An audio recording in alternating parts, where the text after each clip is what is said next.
आज 11 मार्च बाबा की मुरली। मीठे बच्चे, बाबा आया है तुम बच्चों को सुख चैन की दुनिया में ले चलने। बाबा आया है तुम बच्चों को सुख चैन की दुनिया में ले चलने।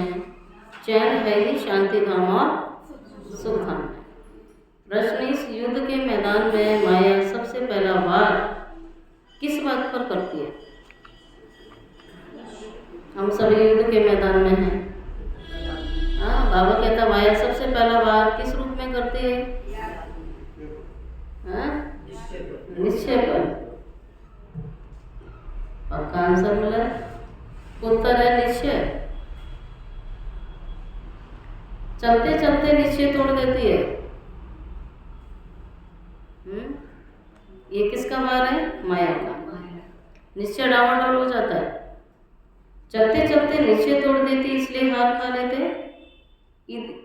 यदि पक्का निश्चय रहे बाबा जो सबका दुख हरकर सुख देने वाला है, वही हमें श्रीमत दे रहा है।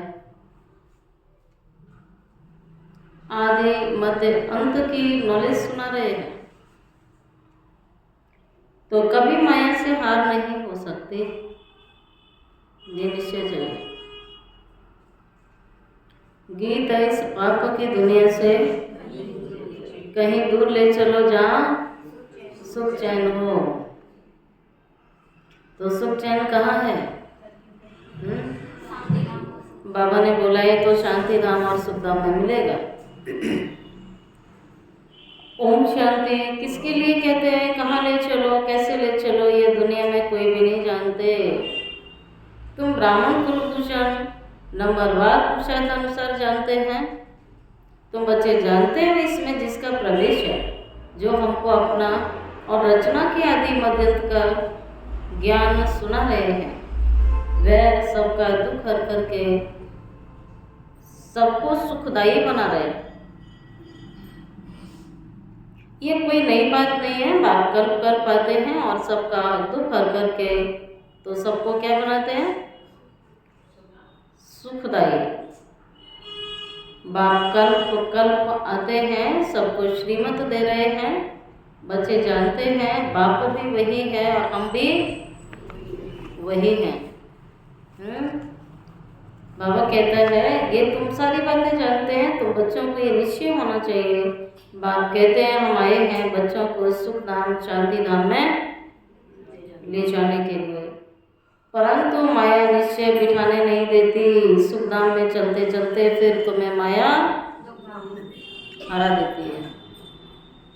माया से हार खा लेते हैं। ये तो युद्ध का मैदान है ना, वह युद्ध होती है बाहुबल की। यह होती है बाहुबल की तो दिखती है ना, लेकिन योग बल की नजर नहीं आती है। ये तो गुप्त है ना। बाबा ने कहा तो युद्ध भी गुप्त है, योग बल की है। योग बल बड़ा नामी ग्रामी है, इसीलिए सब योग योग कहते रहते हैं। योग शब्द नामी ग्रामी है, लेकिन वो कौन सा योग है? बाबा ने कहा दुनिया में अनेक प्रकार के योग होते हैं। हठ योग है, कर्म योग है, भक्ति योग है, संन्यास योग है, लेकिन बाबा कहते हैं ये कौन सा है? ये राजयोग है, सहज राजयोग। बाबा ने कहा योग योग करते रहते हैं, योग का नाम मशहूर है। तुम यह योग एक ही बार सीख लेते हो, बाकी वह सब अनेक प्रकार के हठ योग सिखलाते हैं, वो सब हठ योग है। यह उनको पता नहीं है बाबा कैसे आकर के योग सिखलाते हैं। ये तो प्राचीन योग सिखा ना सकें। तुम बच्चे अच्छी रीति जानते हो ये वही बाबा है जो हमें राजयोग सिखला रहे हैं, जिसको याद भी कहते हैं। योग अर्थात याद। आज तक किसी ने कहा ये योग का अर्थ होता है याद? ऐसे कभी किसी ने कहा? कहीं लिखा हुआ था? हाँ, योग माना फिजिकल, शारीरिक, कोई ना कोई हठ योग, लेकिन योग माना याद किसी ने नहीं कहा। बाबा हमें योग सिखाने आया है, अर्थात बाबा की याद हम कैसे करें वो स्वयं सिखाता है। तुम बच्चे अच्छी रीति जानते हो, यह वही बाप हमें राजयोग सिखला रहे हैं जिसे याद करते हो। आपने पुकारा पतित पावन आओ, ऐसी जगह ले चलो जहाँ सुख चैन हो, इस पाप की दुनिया से कहीं और ले चलो। ये सारी दुनिया पाप की दुनिया है, तो पुण्य की दुनिया, चैन की दुनिया, सुख की दुनिया जरूर कोई दूसरी है। ये तो अशांति की दुनिया है, पाप की दुनिया है, तो जरूर है कि वो दूसरी है। परंतु बाबा ने कहा दूसरी कहीं और नहीं है, वो भी इसी धरा पर आएगी, स्वर्ग भी इसी धरा पर आएगा। चैन है ही वास्तव में देखा जाए तो सुखधाम में सच्ची शांति है, शांति धाम में। दुख धाम में चैन कहाँ से आया? इसका नाम बाबा ने क्या दिया? तो दुख धाम माना कदम कदम पर क्या है ये? दुख। बाबा कहते हैं चैन कहाँ से है? चैन नहीं, तब तो ड्रामानुसार बाबा आता है। ये सारी दुनिया दुख धाम है, यहाँ दुख ही दुख है, दुख के पहाड़ गिरने वाले हैं। पहाड़ तो देखा ही है, पहाड़ तो बहुत बड़े बड़े होते हैं, पहाड़ विशाल होते हैं। तो बाबा कहता है बड़े बड़े पहाड़, अर्थात बड़े बड़े तो जो मनुष्य की इस समय जो शक्ति उसकी क्षीण हो गई तो उसकी क्षमता से बाहर है। बाकी तो क्षमता से बाहर कुछ भी नहीं है। जब आत्मा शक्तिशाली हो जाती है तो फिर तो कोई भी चीज़ बड़ी नहीं है। दुख के पहाड़ गिरने वाले हैं, वह कितने भी धनवान हो जाए, वह कुछ भी हो जाए, कोई ना कोई दुख जरूर,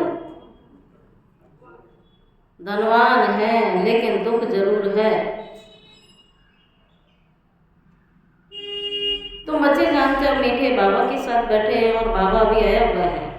ड्रामा के राज को अच्छी तरीके जान गए, बाबा अभी आया हुआ है, हमें साथ ले जाना है। बाबा हम आत्माओं को कह रहे हैं क्योंकि हम आत्माओं का बाप है ना, जिसके लिए गायन है आत्माएं परमात्मा अलग रहे बहुकाल, सुंदर मेला रच दिया जब सतगुरु मिले दलाल। दलाल कौन है? तो दलाल का काम है सगाई कराना, उसने करा दी। अब वो कहता मुझे याद नहीं करना है, जिससे तुम्हारी सगाई हुई है उसे याद करो। बाबा तो मीडिएटर है, माध्यम है। शांति धाम में सभी आत्माएं साथ में रहेंगी। अभी बाबा तो आया है, बाकी जो थोड़े वहाँ रहे हुए हैं वो भी ऊपर से नीचे आते रहते हैं। अब देखो इस दुनिया में रहते हैं तो सब है तो एक ही आसमान के नीचे और एक ही धरती है, लेकिन दीवारें बनाई हुई हैं, हदें बांटी हुई हैं। यहाँ पर एक होता है महल तो सतयुग में भी होंगे, लेकिन तेरा मेरा नहीं होगा, ऊंच नीच नहीं होगा। लेकिन परम धाम में कोई दीवारें है क्या? कोई पार्टीशन है ना? सब इकट्ठे रहते हैं बाबा के साथ, रहते तो यहाँ भी इकट्ठे हैं, लेकिन यहाँ क्या है? हदें हैं ना सारी। वो भी ऊपर से नीचे आते रहते हैं। यहाँ तुमको बाबा कितनी बातें समझा रहे हैं, मुरलियों में कितनी बातें आती है, समझानी आती है। हर मुरली में एक नई समझानी होती है, एक नया चैप्टर, नया अध्याय होता है। बाबा हमें कितनी बातें समझाते हैं। घर में जाने से तुम बच्चे क्या होता है? कमला माता बाबा कह रहा है घर में जाने से क्या होता है? घर में जाने से तुम भूल जाते हो, बड़ी सहज बात है। बाबा जो सर्व का सुख शांति दाता है, वह बच्चों को बैठ समझाते हैं। तुम कितने थोड़े बच्चे हो, तुम कितने थोड़े हो, आहिस्ते आहिस्ते तुम्हारी वृद्धि होती जाएगी।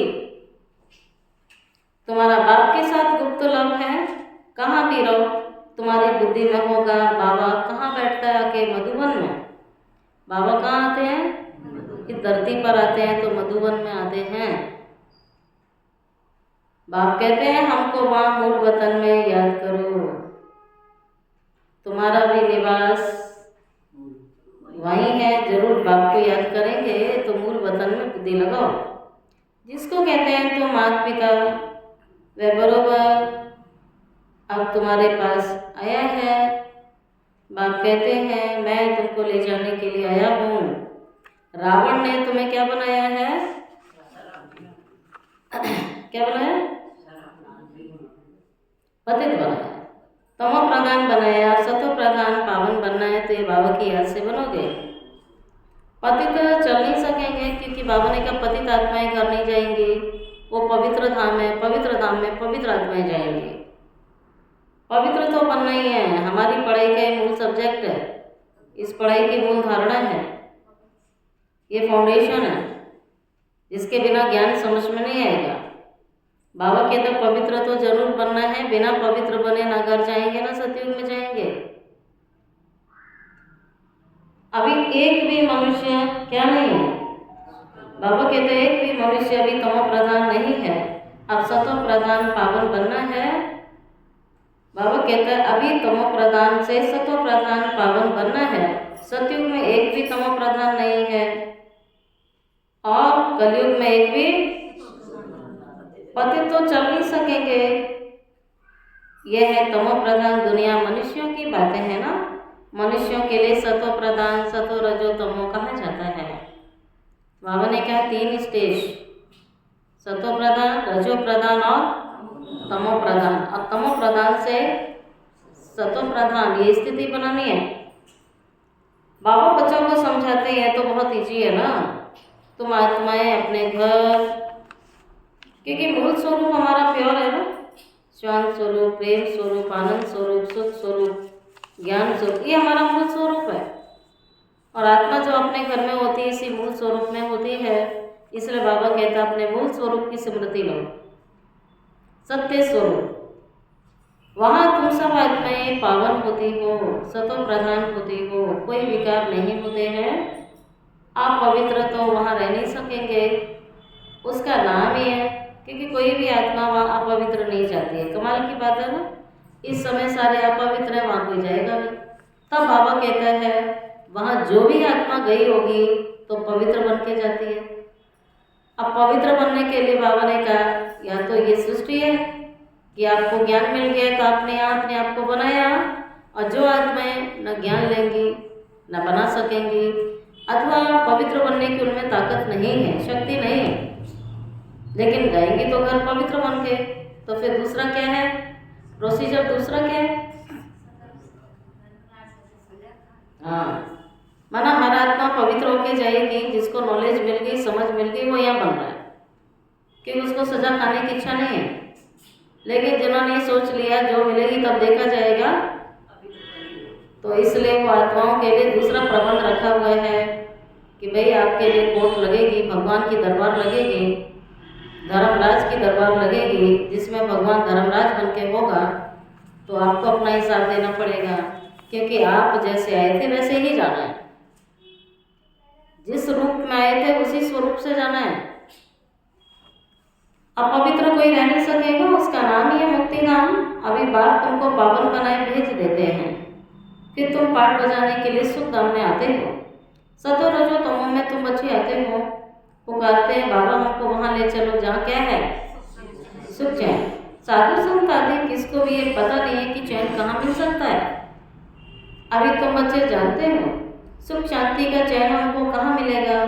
बाबा अभी हमको 21 जन्म के लिए क्या देने आया है, क्या देने आया है? सुख चैन देने आया है। बाकी जो पीछे रहते हैं उन सबको मुक्ति देने आया है। जो लास्ट में आएंगे, पीछे पीछे आएंगे, पूरा विश्व पीछे ही आएगा। तब बाबा कहते हैं कि जो पीछे आते हैं उन सबको मुक्ति देता है, और जो आगे जाएंगे उन्हें मुक्ति और जीवन। जो देरी से आएंगे उन्हें मुक्ति, देरी से जो आते हैं उनका पार्ट थोड़ा सा होता है ना। जिनका पार्ट यहाँ ज़्यादा है उनका पार्ट वहाँ कम है, और जिनका वहाँ पार्ट अधिक है ऊपर, तो उनका पार्ट यहाँ कम हो जाता है। प्योरिटी का लेवल कम है तो वहाँ रहने का पार्ट ज़्यादा है। प्योरिटी जितनी हाई करेंगे तो यहाँ पार्ट ज़्यादा है प्रैक्टिकल कर्म क्षेत्र पर, क्योंकि वहाँ तो कुछ ज्ञान नहीं है। एक जैसे बिना मोबाइल के सिम अलग पड़ी है, उसमें कुछ नहीं पता लग रहा है, भरा हुआ सब है उसमें, लेकिन एक्टिवेट नहीं है। ऐसे ही आत्मा अपने मूल स्वरूप में स्थित है, उसको वहाँ कोई ज्ञान नहीं है, उसको कुछ नहीं पता है, बस रहती है ना। उसको ये स्मृति है बाबा के साथ है, कुछ भी नहीं पता रहता है। इसको कहते हैं शून्य की स्टेज। संकल्प विकल्प से परे है, संकल्प भी नहीं है वहाँ। संकल्प विकल्प सबसे परे आत्मा अपने मूल स्वरूप में बस स्थित रहती है। जैसे कोमा में व्यक्ति पड़ा हुआ है, कोमा तो देखा है, कुछ नहीं पता है, कोमा वाले को कुछ नहीं पता क्या हो रहा है क्या नहीं हो रहा है, बस वो जीवित है, सांस चल रही है। तो एक जीवित व्यक्ति एक कोमा के व्यक्ति में कितना अंतर है। उसका जीवन तो है, श्वास तो चल रही है, लेकिन जीवन का कुछ पता नहीं है उसे। ठीक उसी प्रकार से आत्मा वापस ऐसी रहती है शांत स्थिति में। बाबा कहते हैं देवी से आते हैं उनका पाठ थोड़ा होगा ना, तुम्हारा पाठ सबसे बड़ा है। तुम जानते हो हमने 84 जन्मों का पाठ पूरा किया है। अभी चक्र पूरा होता है, बाबा ने कहा अभी चक्र पूरा होता है, सारे पुराने झाड़ को पूरा होना है। अभी तुम्हारी गुप्त गवर्नमेंट दैवी झाड़ का कलम लगा रही है। बाबा कहते हैं गुप्त गवर्नमेंट अपना काम कर रही है, और क्या कर रही है, दैवी झाड़ का कलम लगा रही है। वे लोग तो जंगली झाड़ों का कलम लगाते रहते हैं। गवर्नमेंट कौन से पौधे ज़्यादा लगाती है, ऐसे पौधे लगाती है जिसमें पानी की आवश्यकता कम है, और वो पौधे कौन से होते हैं, जंगली होते हैं। ऐसे कोई फलों के वृक्ष ज़्यादा नहीं लगाती, जंगली होते हैं सारे पौधे, जो खास करके कहीं भी उग जाते हैं पौधे। बाबा कहते हैं या तो जंगली झाड़ों का कलम लगाते रहते हैं, बाप कांटों से बदल के दैवी फूलों का। तो चैतन्य की बात है, वो तो दूसरे झाड़ जड़ झाड़ है। यहाँ चैतन्य बाबा कहते हैं चैतन्य जो कांटे बन गए, तो बाबा उनको फूल बना रहा है, अर्थात फूलों का बगीचा बना रहा है। कांटों से बदल दैवी फूलों का झाड़ बना रहे हैं। वो भी गवर्नमेंट है, ये भी गवर्नमेंट है। वो क्या करते हैं, ये क्या करते हैं, फर्क देखो कितना है। वो लोग समझते कुछ भी नहीं है, झाड़ों का सैपलिंग लगाते रहते हैं। तो बाबा कहता है वो जंगली झाड़ तो अनेक प्रकार के होते हैं ना, कोई किसका कलम लगाते हैं, कोई किसका लगाते हैं। अभी तुम बच्चों को बाप फिर से क्या बना रहे हैं, देवी देवता बना रहे हैं। तुम सतो प्रधान देवता थे, फिर 84 का चक्कर लगाए, तमो प्रधान बन गए। कोई सदैव सतो प्रधान रहे ऐसे तो होगा नहीं, कोई चीज़ सदैव नहीं रहे ऐसा होगा। कोई सदैव जवान रहे, कोई सदैव बच्चा रहे, कोई सदैव बूढ़ा रहे, तो सदैव तो कुछ भी नहीं है दुनिया में। हर वस्तु हर चीज इस संसार की हर एक चीज परिवर्तनशील है, एक जैसी नहीं रहती है। तो बाबा कहता है सदैव ऐसा नहीं होगा, हर चीज नई से पुरानी होती है। सदैव तमो प्रधान भी नहीं रहते हैं, तो सदैव ठीक उसी प्रकार से सारे दिन भी नहीं रहेगा तो सारा टाइम रात भी नहीं रहेगी, दिन भी आएगा तो रात भी आएगी, तो दोपहर भी होगी तो सवेरा भी होगा, बच्चा भी होगा, बूढ़ा भी होगा, जवान भी होगा, फिर बच्चा बनेगा, फिर जवान बूढ़ा, चलता रहेगा। दुनिया भी पुरानी सदैव नहीं रहेगी, पुरानी है तब नहीं आएगी। फिर पुरानी तो चली रही है तो नए की बारी है ना अभी, और सदैव नई नहीं रहेगी तो फिर पुरानी भी होगी। बाबा कहता हर चीज इस सृष्टि की नए से पुरानी जरूर होती है। तुम 24 कैरेट सोना थे, अब 9 कैरेट सोने के जेवर बन गए, फिर तुम्हें 24 कैरेट बनना है। आत्मा ऐसी बनी है जैसे सोना वैसा जेवर होता है, जैसी हमारी आत्मा होती है वैसा हमें शरीर मिलता है। भाई जैसा सोना वैसा ही जेवर बनेगा ना, सीधी सी बात है। तो बाबा कहते हैं जिस क्वालिटी की सोल होती है उसी क्वालिटी का शरीर मिलता है उसे। अभी सब काले और सांवरे हो गए कि क्या आत्मा काली है, इज्जत रखने के लिए काला अक्षर ना कह सांवरा कह दिया। आत्मा सतो प्रधान प्योर थी, फिर खाद पड़ गई। अभी फिर प्योर होने के लिए बाबा युक्ति बतला रहे हैं। यह योग अग्नि, यह योग अग्नि, इससे तुम्हारी खाद निकल जाएगी। बाबा को याद करना है। बाबा खुद कहते हैं मुझे इस प्रकार याद करो, ठीक है। यहाँ कोई जाप नहीं करना है, कोई मंत्र नहीं पढ़ना है, कोई माला नहीं फेरनी है, जैसे नॉर्मली आप याद करते हो किसी संबंधी को, तो उनसे बुद्धि हटाए बाबा से बातें करनी है। तो जो विधि भगवान ने सिखाई है, आप किसी संबंधी को याद करने के लिए पहले अगरबत्ती जलाते हो, अलग से बैठते हो जाके, तब याद आती है क्या? कि नहीं नहा धो के बैठेंगे, अगरबत्ती जलाएंगे, तब संबंधी को याद करेंगे? हाँ, या गीत चलेगा, लाइट जलेगी, या कोई मुझे योग कराएगा तो मुझे संबंधी की याद आएगी, ऐसा कोई सिस्टम है क्या?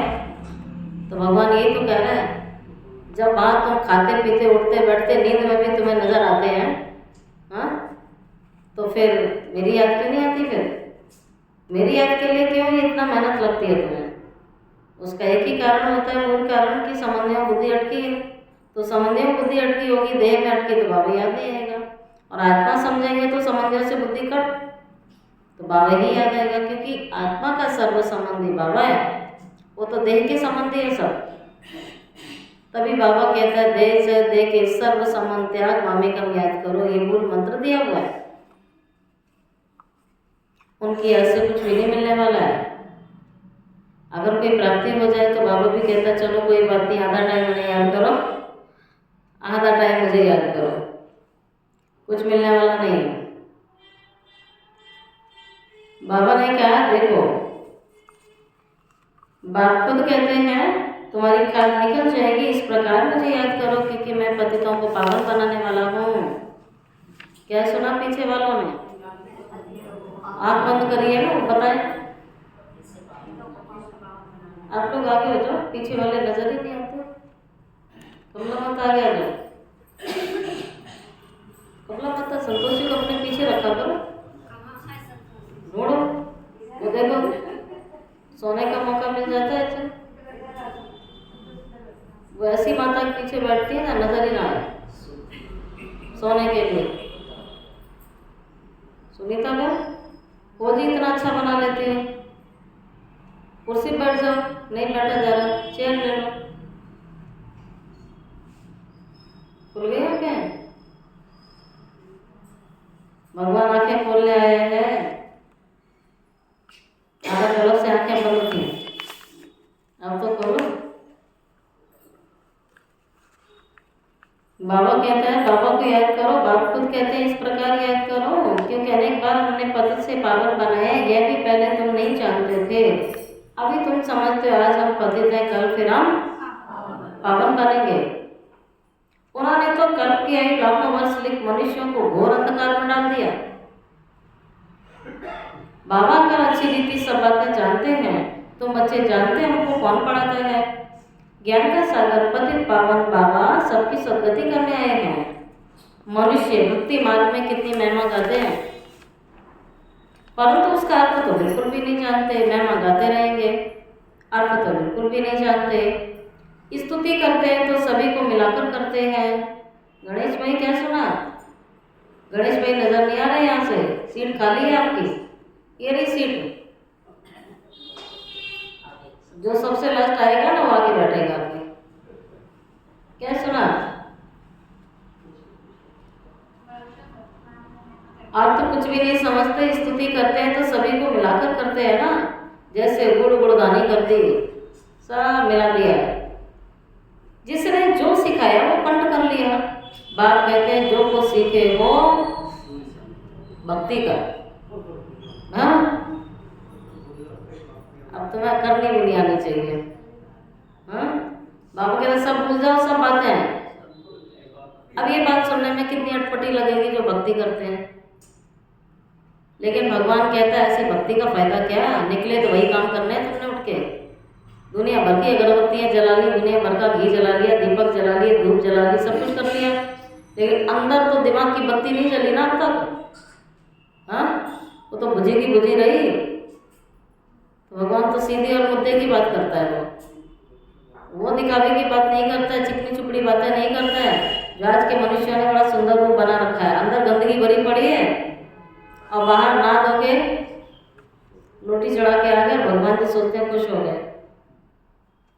भगवान कहता है इससे काम नहीं चलेगा। वो कहता है कुछ मत चढ़ाओ, कोई लड्डू मिठाई लाने की आवश्यकता नहीं है, कुछ नहीं चढ़ाना है तुम्हें, तुम सुधर जाओ, जग सुधर जाएगा। वो तो इतनी बात कह रहा है, फीस भी नहीं ले रहा, मत दो, फ्री में पढ़ाऊँगा तुम्हें, लेकिन पढ़ो तो आके। उसके लिए इंसान बहाना मारता है।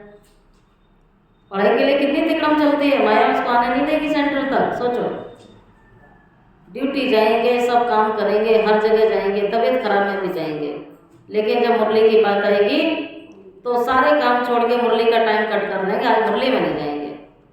कोई आज तक एक भी ब्राह्मण ने ये नहीं कहा होगा आज मुझे मुरली सुनने का टाइम नहीं है, तो मतलब मैं आज खाना नहीं खाऊंगी, टाइम नहीं है। ऐसा कोई कहता है? भाई आज पूरी दिनचर्या में मैं बहुत बिजी हूँ और आज मैं भोजन नहीं करूँगी, ऐसा कोई प्लानिंग करता है? लेकिन जब वो अपनी प्लानिंग करेगा, अच्छा ये मुरली का टाइम फालतू जा रहा है, चलो मुरली का टाइम, भगवान कहेगा तू फालतू ही है फिर मेरे लिए। जैसे मुरली में आके टाइम फालतू लगता है, भगवान के लिए फालतू है, ये पक्की बात है। उसकी नज़र में वो फालतू है, आए तो ठीक, ना आए तो ठीक। भगवान तो उन्हीं को पढ़ाने आया है जिनको रुचि है, जो सारे काम छोड़ के कहते हैं नहीं, जब सोना छूट जाए, खाना छूट जाए, दुनिया छूट जाए, मुझे तो भगवान पढ़ाने आया है, मैं पढ़ने जाऊँगी। तो भगवान कहता हाँ मैं तेरे लिए आया हूँ, तुझे पढ़ाऊँगा। जिसको पढ़ाई में रुचि होगी उन्हीं को तो पढ़ाएगा। दुनिया में दुनिया भर की एनजीओ है गरीब बच्चों के लिए, वो लोग कहते हैं जो बच्चे गरीब हैं, जो फीस नहीं दे सकते, उनको मैं पढ़ाऊँगा। लेकिन जो नालायक है, पढ़ना ही नहीं चाहते हैं, तो एनजीओ कहती है ऐसे बच्चों के लिए हमारे पास पैसा नहीं देने के लिए, देंगे भी नहीं। ठीक उसी प्रकार से बाबा कह रहे हैं मेरी एनजीओ चल रही है, माना कि तुम गरीब हो, तुम्हारे पास पैसा नहीं है, कोई बात नहीं, तब भी भगवान कहता मैं तुम्हें पढ़ाऊँगा।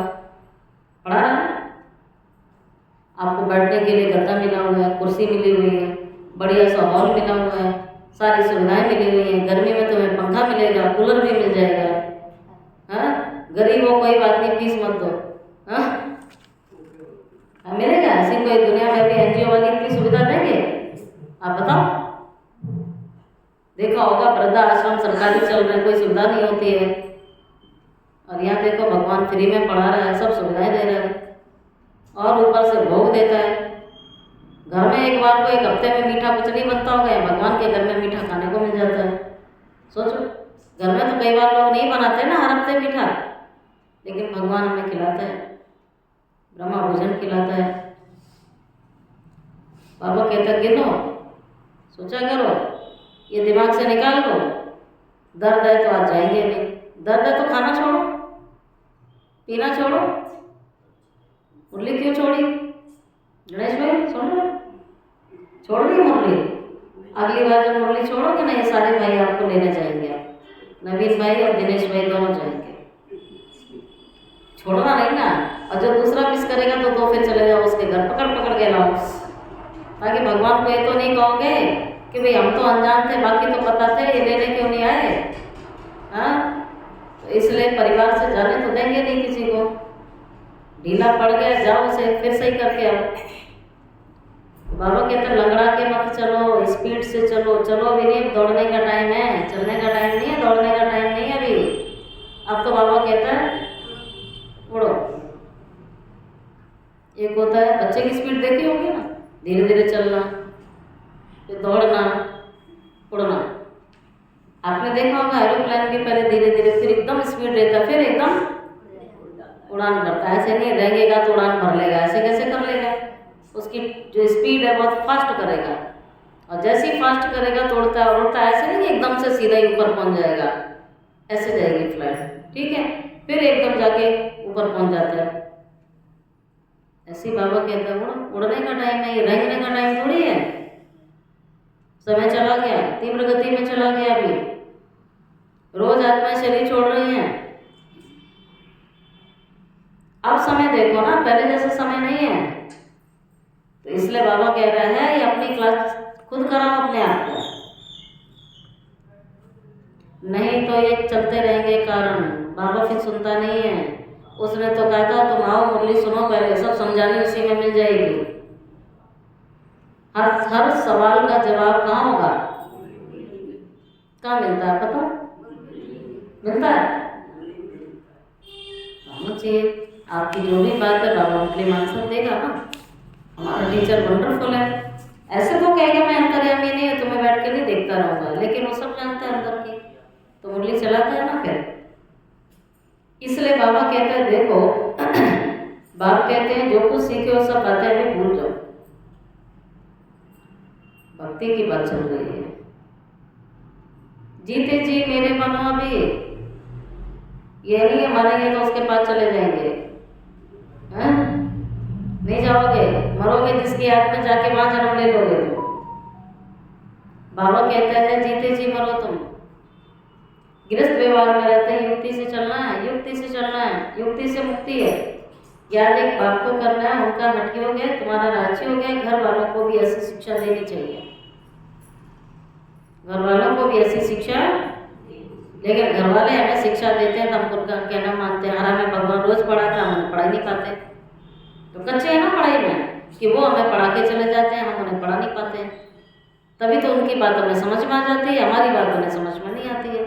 देखो माया का जोर कितना है, वो हमें घुमा देते हैं, हमें रोक देते हैं, हम खुद नहीं आएंगे कभी। तो हम तो कमजोर हुए ना, क्या हम उन्हें समझा के यहाँ तक खींच के क्यों नहीं लाए अब तक? बाबा कहता घर वालों को ऐसी शिक्षा दो, पावरफुल बनो, तुम्हारे चरण को देख करके ऐसा फॉलो करेंगे। कभी भी आपस में लड़ना झगड़ना नहीं है। चलन की बात आ गई ना, गृहस्थ में रहे, जब साथ में रहते हैं ना तब पता लगता है कि आपकी धारणा क्या है। 1-2 घंटे में नहीं पता लगेगा, यहाँ बैठ के किसी का नहीं पता लगेगा, लेकिन पूरा दिन जो आप करते हैं उससे पता लगता है। बाबा कहता है आपकी चलन को फॉलो करें, कभी भी लड़ना झगड़ना नहीं। अगर लड़ेंगे तो सब क्या कहेंगे, बोलने दे थोड़ी करेंगे, खुद कुछ भी करेंगे। लेकिन अगर आपने कुछ भी गड़बड़ किया तो क्या बोलेंगे, तो भैया नाम खराब हो गया ना। ये तो बाबा कहता काम तुम करो, नाम बाबा का बदनाम हो जाता है। कहेंगे सब क्या कहेंगे, इनमें बड़ा क्रोध है। तुम्हारे में कोई भी विकार अभी होना नहीं चाहिए। मनुष्यों की बुद्धि को चट करने वाला है, बताओ सुशील भाई बताएंगे, और बताओ।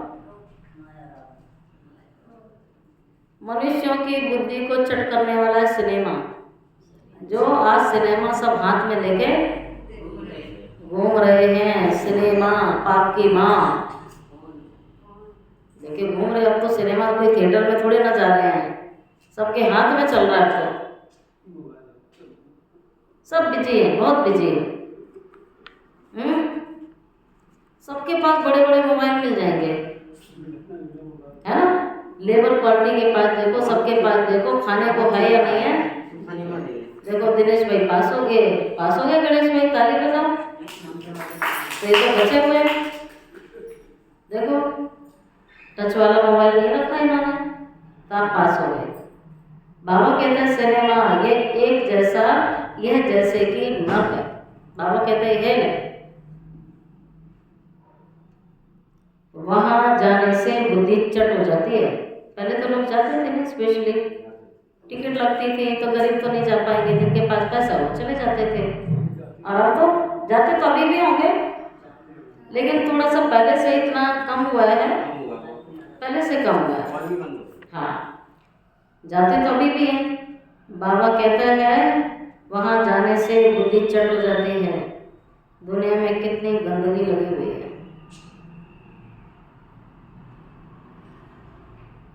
एक तरफ गवर्नमेंट कायदे पास करती है, 18 वर्ष के अंदर कोई शादी ना करे, फिर भी ढेर की ढेर शादियां, है ना, हो जाती है। गोद में बच्चे को बिठाई शादी करा देते हैं, ये रिवाज है कई जगह, अभी भी है। अभी तुम जानते बाबा हमको एक चीज़ी दुनिया से ले जाते हैं, हमको स्वर्ग का मालिक बनाते हैं। बाप कहते हैं नष्टो महा बन जाओ, सिर्फ मुझे याद करो, कुटुंब परिवार में रहते मेरे को याद करो, कुछ मेहनत करेंगे तो विश्व के मालिक बन जाओगे। बाप कहते हैं मामिकम याद करो और आसुरी गुण छोड़ दो, नहीं तो जिंदगी भर मनुष्य किसकी चिंता करता रहता है। शादी करनी है, शादी करनी है ना, माँ बाप को बच्चों की चिंता रहती है, शादी करनी है, यही चिंता रहती है। उससे पहले पढ़ाई की चिंता, पढ़ाना है, नौकरी की चिंता, पढ़ाई, फिर शादी की चिंता, फिर बच्चों की चिंता, पीछा छोड़ती है क्या चिंता? हाँ पकड़ के रखती है। बाबा कहते हैं मेहनत करोगे तो विश्व का मालिक बनोगे, मामी का याद करो, आसुरी गुण छोड़ दो, रोज रात्रि को अपना पोता में निकालो, अपना हिसाब निकालो, ये तुम्हारा व्यापार है, घटा हुआ फायदा हुआ सारा है। ये बिरला कोई व्यापार करे एक सेकेंड में कंगाल से सिताज बन सकते हो, बना भी सकते हो। ये जादू ठहरा ना। जैसे ऐसे जादूगर को तो बाबा कहते हैं ऐसे जादूगर का तो हाथ पकड़ लेना चाहिए ना। जब मैं सेकेंड में कंगाल से क्या बना रहा है, सिताज। बाबा कहते हैं ऐसे जादूगर का हाथ पकड़ लेना चाहिए ना, जो हमें योग बल से पतित से पावन बना रहा है। दूसरा कोई तुम्हें बनाएगा नहीं। गंगा जी से कोई पावन बना है क्या? पर गंगा में डुबकी लगाने वाले सुनेंगे तो फील कर जाएंगे, हाँ पानी और सूख जाता है, नदियों का नहाना आगे। बाबा कहता है कोई पावन बना है, बच्चों में अभी कितना ज्ञान आ गया है, तुम्हारे अंदर तो खुशी रहनी चाहिए। अब गंगा जी घर के पास है तो नहाना मना भी नहीं है, ऐसी कोई वो नहीं है। बाबा सिर्फ बता पानी में नहाना, नदी में नहाना, गंगा में नहाना ये तो सबसे अच्छा होता है। कुएं का पानी, नदियों का पानी, झरने का पानी बहुत अच्छा होता है। लेकिन बाबा कहते हैं ये गलत फहमी मिटा दो कि तुम इससे पवित्र बन जाओगे। स्नान अच्छा होता है भाई, बहते हुए पानी में स्नान तो अच्छा ही होता है, हमेशा होता है। लेकिन बाबा क्या कह रहे हैं, पवित्र नहीं बनोगे। नहाता भी है, पी भी लेता है, लेकिन उससे पवित्र तो बनने वाले नहीं। बाबा कहते हैं ये गलत फहमी हटा दो कि तुम पावन बन जाओगे। घर घर में गंगा जल रखा जाता है, रखा है आप सभी ने भी रखा होगा, नहीं रखा? किस किस के घर में बता दो, मंगा लेंगे हमें जरूरत पड़ी तो। रखा है? बाबा कहता है गंगा जी से तुम पावन नहीं बनोगे। तुम बच्चों में भी कितना ज्ञान आ गया है, देवियों के भी कितने चित्र आदि बनाए हैं, उनको हथियार देकर के भयंकर बना देते हैं, अष्टभुजाधारी। तो अष्टभुजा में सारे हथियार दे दिए, किसी में तलवार, किसी में धनुष, किसी में कटार, किसी में असुर का सिर दिखा देते हैं, है ना, मुंडों की माला दिखा दी, क्या क्या दिखाया है। तो बाबा कहता है कि देखो कितना भयंकर बना देते हैं, ब्रह्मा को भी कितनी भुजाएं देते हैं।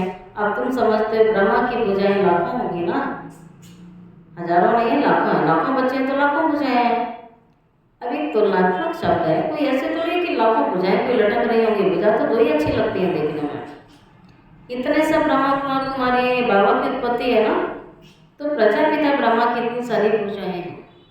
अब तुमको रूप बसंत तुम्हारे मुख से सदैव क्या निकलना चाहिए? बाबा के तो सदैव रतन निकलना चाहिए। ऐसे नहीं गुस्से में किसी को श्राप दे दो, उल्टा बोल दो, गंदा बोल दो, नहीं बोलना है। बाबा कहता आपको तो रतन ही निकालने है ना सदैव, सिवाय ज्ञान रतन और कोई बात ही नहीं है। इन रत्नों की कोई वैल्यू कर नहीं सकेगा। बाप कहते हैं मन मना पाओ, बाप को याद करो तो तुम देवता बन जाओगे। अच्छा मीठे मीठे सिकी लदे बच्चों प्रति माता पिता बाप दादा का याद प्यार, गुड मॉर्निंग। रूहानी बाप की रूहानी बच्चों को नमस्ते, रूहानी बच्चों की रूहानी बाप दादा को याद प्यार, गुड मॉर्निंग और नमस्ते नमस्ते नमस्ते। शुक्रिया बाबा, शुक्रिया बाबा, शुक्रिया बाबा। रात्रि क्लास है ये 68 की है ये रात्रि क्लास बाबा की। रात को मुरली चली 11 मार्च 68 की है। तुम्हारे पास प्रदर्शनी का उद्घाटन करने के लिए बड़े बड़े लोग आते हैं। वैसे भी इतना समझते हैं कि भगवान को पाने के लिए इन्होंने अच्छा रास्ता निकाला है। जैसे भगवान की प्राप्ति के लिए सत्संग आदि करते हैं, वेद पढ़ते हैं, वैसे यह भी इन्होंने ये रास्ता लिए हैं। बाकी यह नहीं समझते हैं कि इन्हों को भगवान पढ़ाता है। वो सोचते हैं चलो और जगह वेद शास्त्र पढ़ते हैं, मुरली पढ़ते हैं, वे ठीक है, एक ही रास्ता है। लेकिन ये नहीं पता कि भगवान आके अभी डायरेक्ट सुना रहा है। सिर्फ अच्छा कर्म करते हैं, पवित्रता है और भगवान से मिलाते हैं। इन देवियों ने अच्छा रास्ता निकाला, बस इतना समझते हैं। जिसने उद्घाटन कराया, जिससे उद्घाटन कराया जाता है, वह तो अपने को बहुत ऊंच समझता है। कोई बड़े बड़े आदमी बाबा के लिए समझते हैं, कोई माँ महान पुरुष है, उनसे जाकर मिले हैं, ऐसे समझते हैं। बाबा तो कहते हैं पहले फॉर्म भर करके भेजो, पहले तो तुम बच्चे उनको बाबा का पूरा परिचय दो। परिचय बिगड़ के आगे करेंगे। शिव बाबा से तो तुम तब मिल सकेंगे ना जब पहले पूरा निश्चय हो। बिगड़ पहचान मिल करके करेंगे क्या? वो भावना ही नहीं होगी ना। कई साहूकार आते हैं, समझते हैं हमें नहीं कुछ दे देंगे। गरीब को 1 रुपया देता है, साहूकार 100 रुपया देता है। गरीबों का 1 रुपया वैल्यूबल हो जाता है। वे साहूकार लोग तो कभी याद की यात्रा में यथार्थ रीति रह न सके, वे आत्म अभिमानी तो तुम्हें बनाएंगे नहीं। पहले तो पतित से पावन कैसे बनना है वह लिख करके देना पड़ेगा। तमो प्रधान से सत्व प्रधान बनना, इसमें प्रेरणा आदि की कोई बात नहीं है। बाप कहते हैं मामेकम याद करो तो जंग निकल जाए। प्रदर्शनी आदि देखने आते हैं, परंतु फिर 2-3 बारी आकर समझें, तब समझना चाहिए इनको कुछ देर लगा है। देव का धर्म है, इसने भक्ति अच्छी की है, बल कोई को अच्छा लगता है, परंतु लक्ष्य तो पकड़ा नहीं है, तो वह किस काम का? यह तो तुम बच्चे जानते हो, ड्रामा चलता रहता है। जो कुछ चल रहा है बुद्धि से समझते हैं क्या हो रहा है। तुम्हारी बुद्धि में चक्र चलता रहता है, रिपीट होता रहता है। जिन्होंने जो कुछ किया है सो करते रहते हैं। तुम्हारी बुद्धि में ये सारी बातें हैं। बाप कोई से लेवे ना लेवे ये उसके हाथ में, ठीक है। बल अभी सेंटर आदि खुलते हैं, पैसे काम में आते हैं।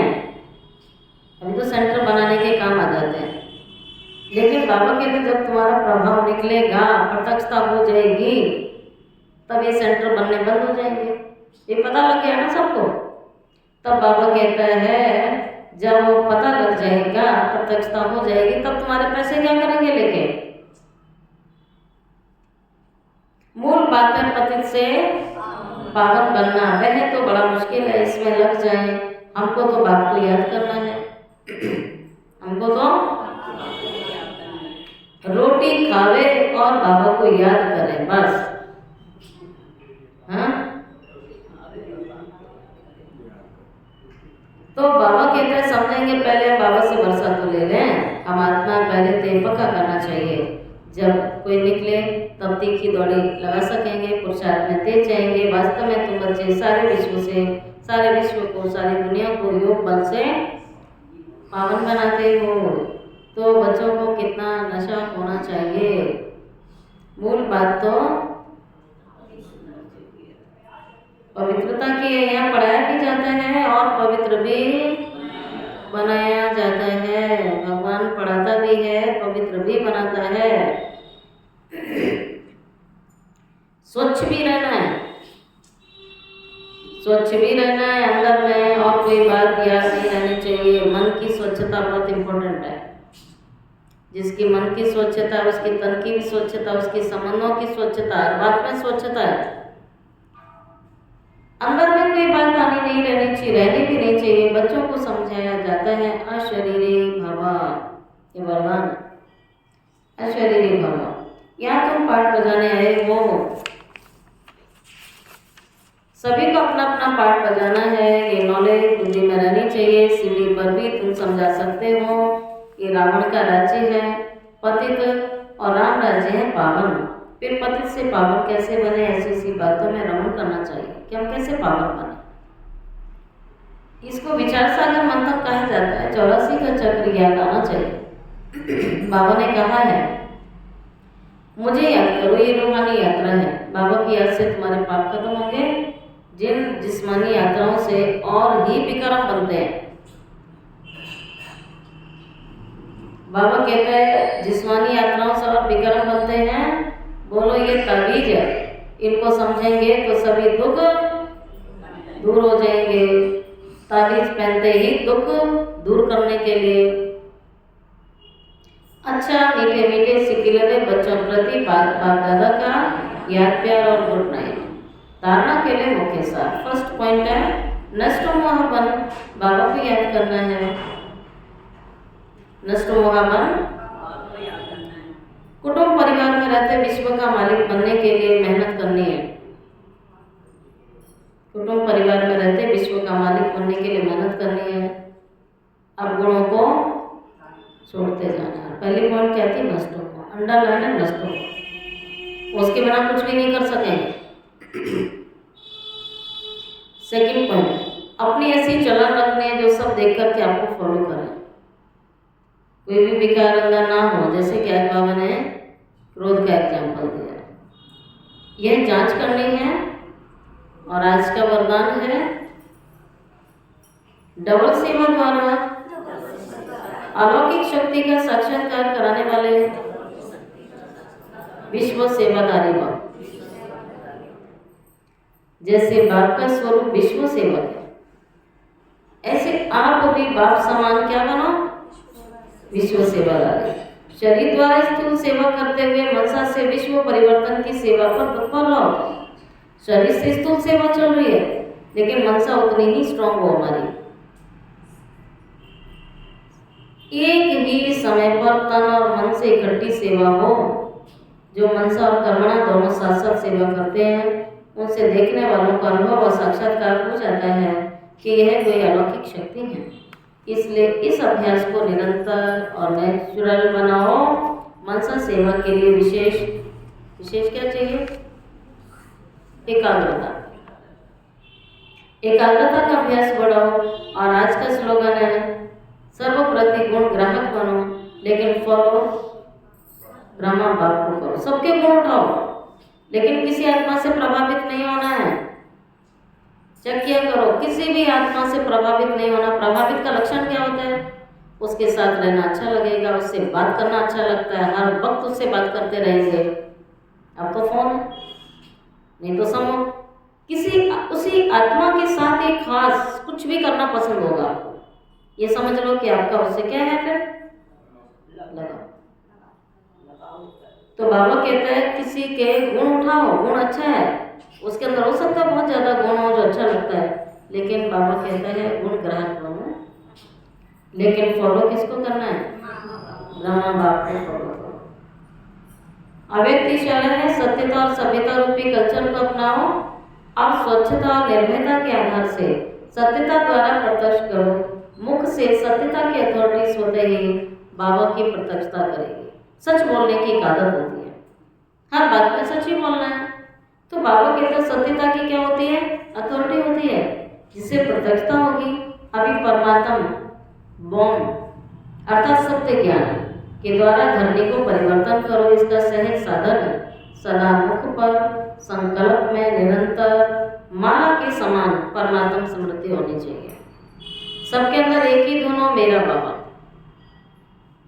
संकल्प कर्म और वाणी में यही अखंड धुन, बाबा के अखंड धुन चलती रहनी चाहिए। मन में मेरा बाबा, मेरा बाबा सदैव चलता रहे। जैसे माला फेरते हैं ना, राम नाम रटते रहते हैं, तो हाथ में माला की जरूरत नहीं है, लेकिन मन में ही माला की तरह चलता रहे। जो आत्मा विकर्मों से बच जाएगी, संकल्प में भी चले, कर्म में भी चले, वाणी में भी अखंड धुन हो। ये अजप्पा जाप है। जब ये अजप्पा जाप हो जाएगा, तब और सब बातें स्वतः ही समाप्त हो जाएंगी। ओम शांति।